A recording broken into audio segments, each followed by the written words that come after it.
World trade வார், உலகத்தினுடைய வர்த்தக போர் நிலவுகின்ற இந்த காலத்தில் இந்தியாவும் இங்கிலாந்தும் ஒரு முக்கியமான உடன்படிக்கையில் கைச்சாத்திடுவதற்கு தயாராக இருக்கின்றன. FTA என்று சொல்லப்படுகின்ற ஃப்ரீ ட்ரேட் அக்ரிமெண்ட், அதாவது சுதந்திர வர்த்தக உடன்படிக்கையில் இங்கிலாந்தும் இந்தியாவும் இன்று கைச்சாத்திடுகின்றன. ஜூலை மாதம் 24ஆம் தேதி இந்த FTA குறித்து இந்த இரண்டு நாடுகளும் ஓரிரு வருடங்களாக பேசி வருகின்றன. குறிப்பாக இந்தியாவினுடைய இங்கிலாந்தினுடைய அரசியல் தலைவர்களாக இருக்கலாம், பொருளாதார வல்லுநர்களாக இருக்கலாம், பேச்சுவார்த்தைகளை நடத்தியிருந்தார்கள். சில விடயங்கள் மேற்கொள்ளப்பட்டிருந்தன, சில விடயங்கள் ஆராயப்பட்டிருந்தன. அதன் பின்னர் இங்கிலாந்தினுடைய பாராளுமன்றத்தில் அனுமதி பெறப்பட்டிருந்தது. இந்தியாவின் நாடு ஆளுமன்றத்திலும் இது பற்றி பேசப்பட்டிருந்தது. இறுதியில் இந்தியாவினுடைய அமைச்சரவை இதற்கு அனுமதி அளித்திருந்தது. இந்திய பிரதமர் நரேந்திர மோடி இங்கிலாந்து பிரதமர் கீர் ஸ்டார்மருடைய அழைப்பை ஏற்று நேற்று இங்கிலாந்துக்கு விஜயம் மேற்கொண்டிருக்கின்றார். இது அவர் பதவியேற்று 4வது முறையாக இங்கிலாந்து செல்லும் தருணமாக மாறியிருக்கின்றது. ஆனால் இது வரலாற்றில் பதியக்கூடிய மிகவும் முக்கியமான உன்னத தருணம். இந்திய பிரதமருக்கு இங்கிலாந்திலே சிறந்த முறையில் வரவேற்பு அளிக்கப்பட்டிருந்தது. இன்று FTA, இந்த சுதந்திர வர்த்தக உடன்படிக்கை இரண்டு நாடுகளுக்கு இடையில் கைச்சாத்திடப்பட இருக்கின்றது. இந்த FTA-வில் இருக்கக்கூடிய முக்கியமான சில விடயங்கள் குறித்து நாங்கள் பார்க்கலாம். இங்கிலாந்து உற்பத்தி செய்கின்ற பொருட்களிலே ஸ்காட்ச் விஸ்கி, ஜின் போன்ற பொருட்கள் இந்தியாவுக்கு ஏற்றுமதி செய்யும் போது இந்தியா அதனை இறக்குமதி செய்யும் போது 150 வீதத்தில் அந்த பொருட்களை பெற்றுக்கொண்டது. ஆனால் இனி 150 வீதத்திலிருந்து 75 வீதமாக இந்த வரி வீதம் குறைக்கப்பட போகின்றது ஸ்காட்ச் விஸ்கி, ஜின் போன்ற இங்கிலாந்தினுடைய உற்பத்திகளுக்கு. அது மாத்திரமல்ல, இங்கிலாந்து உற்பத்தி செய்து இந்தியாவுக்கு ஏற்றுமதி செய்கின்ற சாக்லேட், கார், அதே போன்று கார் உபகரணங்கள், வாகன உபகரணங்கள் மற்றும் பிஸ்கட் போன்ற பொருட்களுக்கு இந்தியா இறக்குமதி செய்யும் போது 10 வீதமாக வரி வீதத்தை குறைக்கப் போகின்றது. இதுவரை 100 வீதமாக காணப்பட்ட வரி வீதமானது இப்பொழுது 10 வீதமாக காணப்பட போகிறது இந்த ஒப்பந்தத்திற்கு பிறகு. அது மாத்திரமல்ல, இந்தியா உற்பத்தி செய்து இங்கிலாந்துக்கு ஏற்றுமதி செய்கின்ற பொருட்களான ஜவுளி துணிகள், அதாவது துணிகளாக இருக்கலாம், ஆபரணங்களாக இருக்கலாம், பிஸ்கட்ஸ்களாக இருக்கலாம், ஏனைய வாகன உதிரி பாகங்கள் உள்ளிட்டவற்றுக்கு இந்தியா இங்கிலாந்துக்கு ஏற்றுமதி செய்து இங்கிலாந்து அதனை இறக்குமதி செய்யும் போது வரி வீதமானது 0% மாறப்போகின்றது. இந்தியாவினுடைய முக்கியமான உற்பத்திகள் 99 வீதமான உற்பத்திகளுக்கு இங்கிலாந்து இறக்குமதி செய்யும் போது 0%, அதாவது 0 வரியிலே அந்த பொருட்களை பெற்றுக்கொள்ள போகின்றது. இரண்டு நாடுகளுக்கு இடையிலான முதலீடுகள், அதாவது இன்வெஸ்ட்மெண்ட் குறித்து நாங்கள் பார்க்கும் போது தற்போதைய நிலையிலே இந்தியாவை சேர்ந்தவர்கள், இந்தியர்கள் இங்கிலாந்திலே, பிரிட்டனிலே 1000க்கும் அதிகமான நிறுவனங்களை நிறுவியிருக்கின்றார்கள். 1000க்கும் அதிகமானோர் நிறுவனங்களை அமைத்து அங்கு 1 லட்சத்திற்கும் அதிகமானவர்களுக்கு தொழில் வாய்ப்புகளை ஏற்படுத்தி இருக்கின்றார்கள். கிட்டத்தட்ட $20 பில்லியன் அதிகமான தொகை இந்தியர்களால் இங்கிலாந்திலே முதலீடு செய்யப்பட்டிருக்கின்றது. அதே போன்று இங்கிலாந்தானது $36 பில்லியன் அதிகமான தொகையில் இந்தியாவிலே முதலீடு செய்திருக்கின்றது. இந்த நாட்களில் இந்தியாவிலே ஏனைய நாடுகளினுடைய முதலீடுகளை பார்க்கும் போது மொரிஷியஸ், சிங்கப்பூர், அமெரிக்கா மற்றும் ஜப்பான், நெதர்லாந்து போன்ற நாடுகள் அதிக வீதத்தில் முதலீடு செய்திருக்கின்றன. அதற்கு அடுத்ததாக ஒரு 5 வீத தொகையில் இங்கிலாந்து முதலீடு செய்திருக்கின்றது.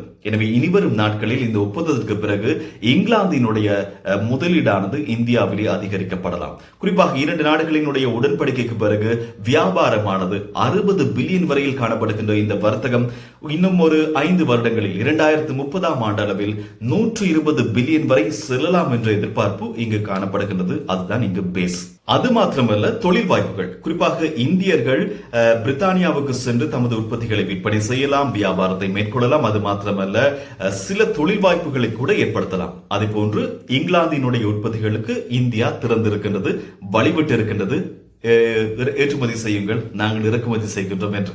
எனவே இந்த ஒப்பந்தம் இன்று கைச்சாத்திடப்பட போகின்றது இந்திய பிரதமர் மற்றும் பிரித்தானிய பிரதமரினுடைய தலைமையில் சிறப்பான முறையில்.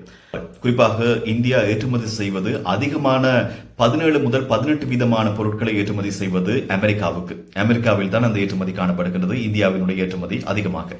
அதனைத் தொடர்ந்து பார்க்கும் போது நாங்கள் இந்த ஓரிரு வருடங்களை பார்க்கும் போது 17 வீதமாக அமெரிக்காவுக்கான ஏற்றுமதி காணப்படுகின்றது. இந்தியாவினுடைய உற்பத்தி பொருட்கள் ஐக்கிய அரபு ராஜ்யம் UAE-க்கு கிட்டத்தட்ட கிட்டத்தட்ட 8 வீதமான பொருட்கள் ஏற்றுமதி செய்யப்படுகின்றன. நெதர்லாந்துக்கு 5 வீதத்துக்கும் அதிகமான பொருட்கள் ஏற்றுமதி செய்யப்படுகின்றன. அதேபோன்று சீனாவுக்கான இந்தியா ஏற்றுமதி 3.8 வீதத்துக்கும் அதிகமாக காணப்படுகின்றது.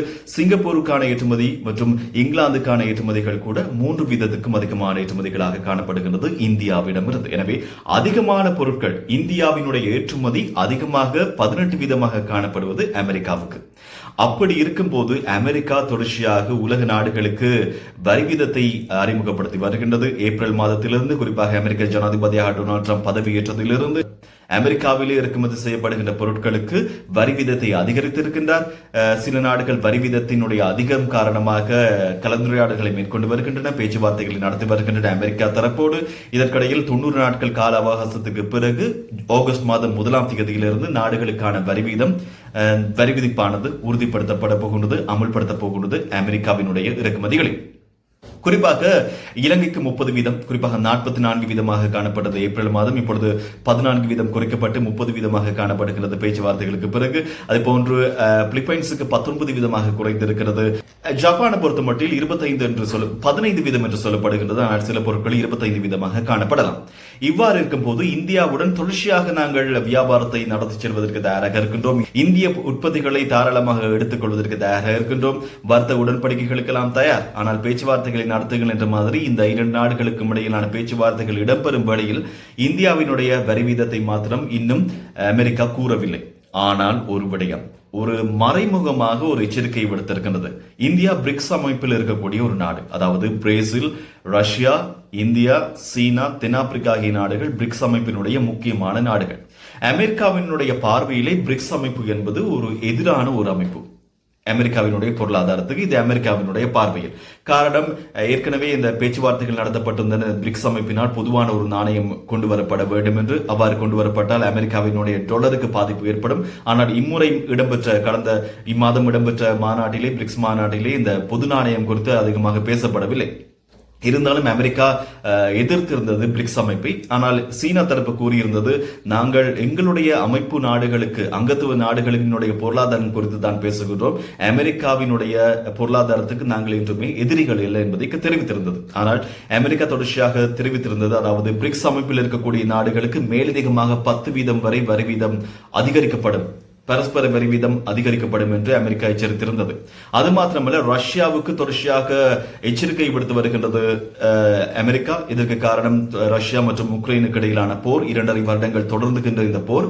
இதற்கிடையில் ரஷ்யாவோடு எண்ணெயை இறக்குமதி செய்கின்ற நாடுகள், ரஷ்யாவிடமிருந்து எண்ணெய்களை பெற்றுக் கொள்கின்ற நாடுகளுக்கு அமெரிக்கா எச்சரிக்கை விடுத்திருக்கின்றது. உங்களுடைய வரி வீதமானது 50 அல்லது 100 வீதம் வரை அதிகரிக்கப்படலாம் என்று. அவ்வாறு என்றால் இந்தியாவுக்கு மிகப்பெரிய ஒரு அடி, அதே போன்று சீனாவுக்கு மிகப்பெரிய ஒரு அடியாகத்தான் காணப்படுகின்றது. இந்த ரஷ்யாவிடமிருந்து கச்சா எண்ணெய், நிலக்கரியை பெற்றுக் கொள்ளக்கூடிய நாடுகளை பொறுத்த மட்டில் கச்சா எண்ணெயை 47 வீதம் பெற்றுக் கொள்கின்றது சீனா.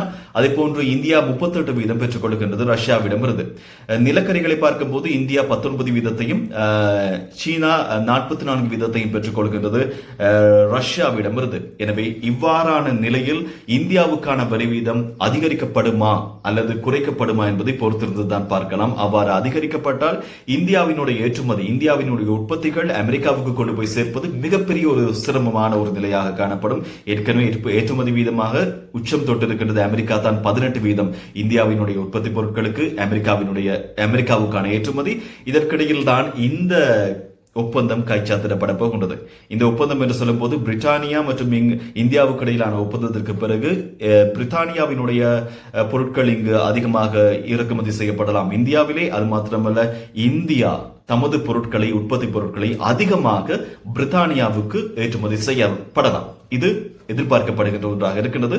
பார்க்கலாம். ஒரு பக்கம் அமெரிக்கா தமது வரிகளை விதித்து வரும் வேளையில் இந்தியா மற்றும் இங்கிலாந்து ஆகிய 2 நாடுகளும் தற்போது ஒரு முக்கியமான, அதாவது சுதந்திர வர்த்தக உடன்படிக்கையில் கைச்சாத்திடுகின்றன.